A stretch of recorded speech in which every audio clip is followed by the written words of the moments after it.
40 ans après la pire catastrophe nucléaire civile de l'histoire, Tchernobyl et sa centrale font face à un nouveau danger. L'effondrement de son mythique sarcophage qui protège le monde extérieur.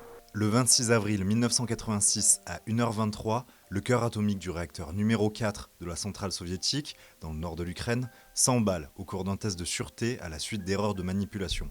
Une explosion fait voler en éclats l'édifice et une colonne de fumée radioactive s'élève dans les airs. Le combustible nucléaire va brûler pendant plus de 10 jours. Des milliers de tonnes de sable, d'argile et de plomb seront déversés par des hélicoptères pour éteindre l'incendie et limiter les rejets hautement radioactifs. Dans la foulée, construit à la hâte sur les vestiges du réacteur accidenté, une chape interne en acier et en béton, c'est le fameux sarcophage. Selon les Nations Unies, le travail de quelques 600 000 liquidateurs, le nom donné à ceux ayant participé au nettoyage du site, a été nécessaire. La région entourant la centrale a aussi été évacuée dans un rayon de 30 km, devenant une zone d'exclusion, avec villes, champs et forêts abandonnés. Selon l'AIEA, l'Agence internationale de l'énergie atomique, personne ne pourra y vivre en toute sécurité avant les 24 000 prochaines années. Il a fallu attendre 2016-2017 pour qu'une nouvelle enveloppe externe étanche soit créée, appelée nouvelle enceinte de confinement. Mais la guerre qui fait rage en Ukraine depuis plus de 4 ans rend la sécurisation de Tchernobyl compliquée.